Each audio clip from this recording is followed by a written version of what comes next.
ध्रुव जी महाराज की पावन कथा का वर्णन व्यास जी भागवत जी में करते हैं। आपने सुना ध्रुव जी के वंश में अंग, अंग के वंश में वैन,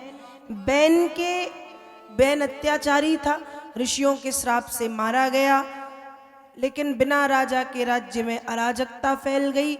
नाभि के निचले भाग के मंथन से निषाद और ऊपरी भाग के मंथन से महाराज पृथु और अर्ची की उत्पत्ति हुई है। एष विष्णुर भगवतः कला भुवन पालनी यम चो लक्ष्म्याः संभूति पुरुषस्यान पायनी। ये दोनों भगवान विष्णु और माँ लक्ष्मी का अंश अवतार है।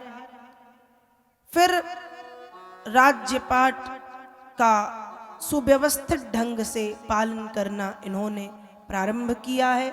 आगे भागवत जी में कथा आती है। आगे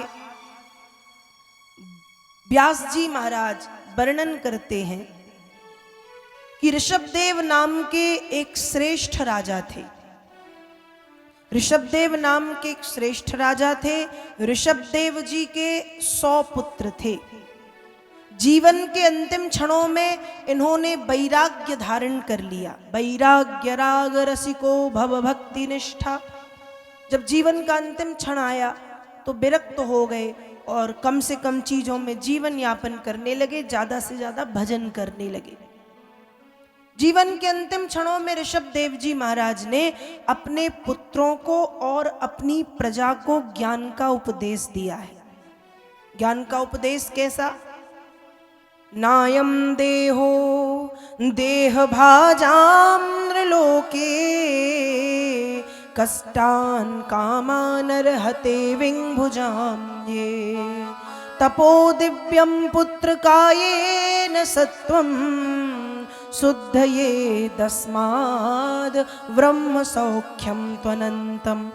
ज्ञान का उपदेश दिया है कि हे पुत्रों, हे प्रजाजन, हमें ये जो शरीर है, ये शरीर क्यों मिला है? क्या हमें ये शरीर सिर्फ खाने के लिए, सोने के लिए और कमाने के लिए मिला है? बताइए, ये करने के लिए मिला है कि हम खाएंगे, हम सोएंगे, हम कमाएंगे, हम संतान उत्पत्ति करेंगे। और यदि हम सोचते हैं कि ये केवल हम कर सकते हैं तो हम बहुत गलत हैं, क्योंकि ये खाना, कमाना, सोना और बच्चे पैदा करना ये तो जानवर भी कर लेते हैं।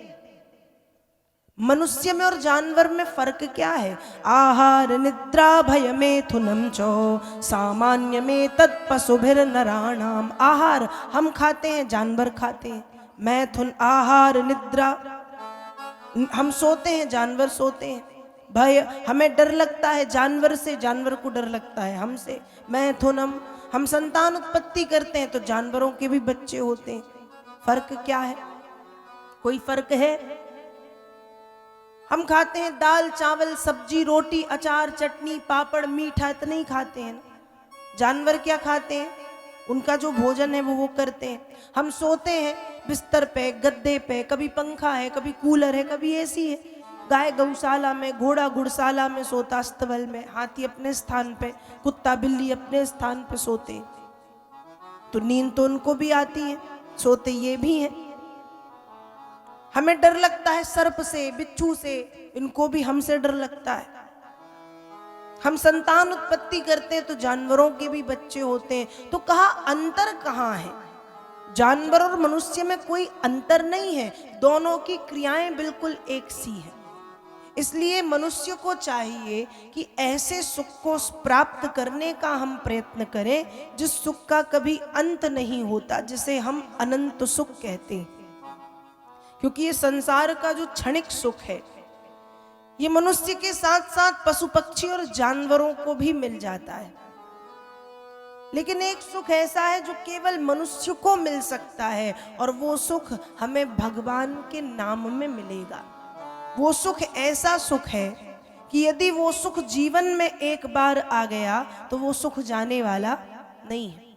दुनिया के जितने सुख हैं थोड़े देर के बाद चले जाएंगे। जैसे जब तक लाइट है तब तक आप पंखा कूलर एसी चला लो, जब तक लाइट है तब तक पंखा कूलर एसी चला लो।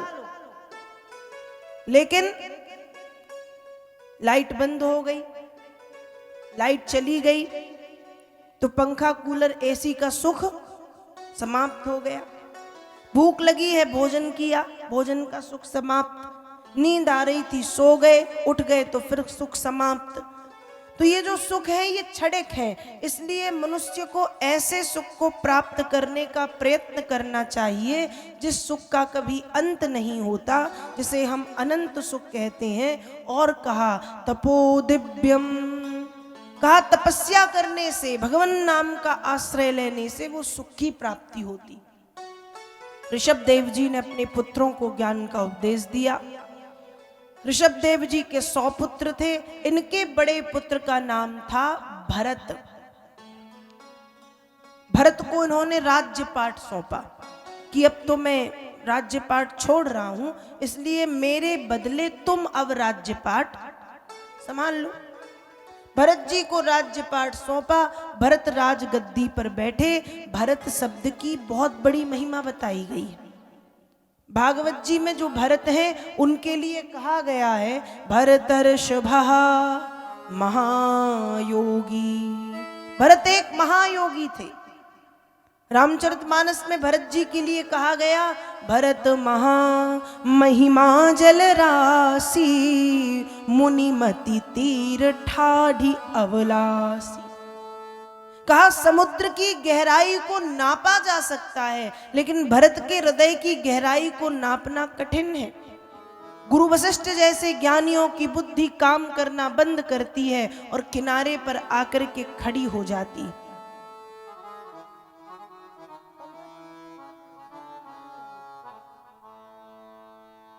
भरत शब्द की महिमा है।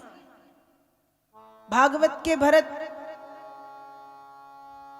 रामचरितमानस में मानस के भरत, दशरथ नंदन के कई पुत्र। एक भरत का वर्णन कालिदास विरचित नाटक शाकुंतलम में है, जो शकुंतला और दुष्यंत के पुत्र हुए भरत। महाकवि कालिदास इनका वर्णन करते हुए लिखते हैं कि जब ये बालक 5 वर्ष का था तो ये शेर से कहता था सिंहस्य पृष्ठान आरोहति, बैठ, मुझे तेरी पीठ पर बैठना है। शेर से कहता था सिंहान दंतान गणयति, अपना मुंह खोल, मुझे तेरे दांतों को गिनना है। ऐसे वीर भरत के नाम से हमारे देश का नाम पड़ गया। बोलो क्या पड़ा? भारत। पहले देश का नाम क्या था? क्या था भैया? नहीं मालूम? आपको मालूम है क्या था? आर्यावर्त। पहले हमारे देश का नाम था आर्यावर्त या अजनाभ वर्ष, लेकिन जब भरत हुए तो भरत से हो गया भारतवर्ष। तो भरत शब्द की महिमा है, चाहे वो भागवत के भरत हो, चाहे रामचरितमानस के भरत हो, चाहे कालिदास विरचित नाटक शाकुंतलम, दुष्यंत और शकुंतला के पुत्र भरत हो। भरत किसे कहते हैं? कहा भा मतलब भक्ति में, रा मतलब रत हो करके, रत होना मतलब लग करके, ता मतलब तम और तम मतलब अंधकार। जिसने भक्ति में लग करके जीवन के अंधकार को समाप्त कर दिया हो उसको कहते हैं भरत। भरत किसे कहते हैं? भा मतलब भवसागर से, रा मतलब राम नाम को, ता मतलब तरणी, तरणी कहते हैं नौका को, नाविका को। जिसने भवसागर से पार होने के लिए राम नाम को नौका बना लिया हो उसे भरत कहते हैं। भरत शब्द की एक महिमा है, भरत शब्द का एक गौरव है, भरत शब्द की एक विशेष व्याख्या है। चाहे भागवत के भरत हो, चाहे मानस के भरत हो, और चाहे कालिदास विरचित नाटक शाकुंतलम के दुष्यंत और शकुंतला के पुत्र भरत हो। तो ऋषभ देव जी के बड़े पुत्र हैं भरत। राज्यपाट भरत जी को सौंप दिया। अब जब राज्यपाट भरत जी को सौंपा गया, भरत बन गए राजा। लेकिन भरत भी भगवान के बड़े भक्त थे। कुछ दिनों तक तो राज्यपाट संभाला, लेकिन फिर ज्यादा दिन तक मन नहीं लगा तो भरत ने राज्यपाट छोड़ दिया। और राज्यपाट छोड़ करके भरत पुलह नाम के आश्रम में झोपड़ी बना करके रहने लगे।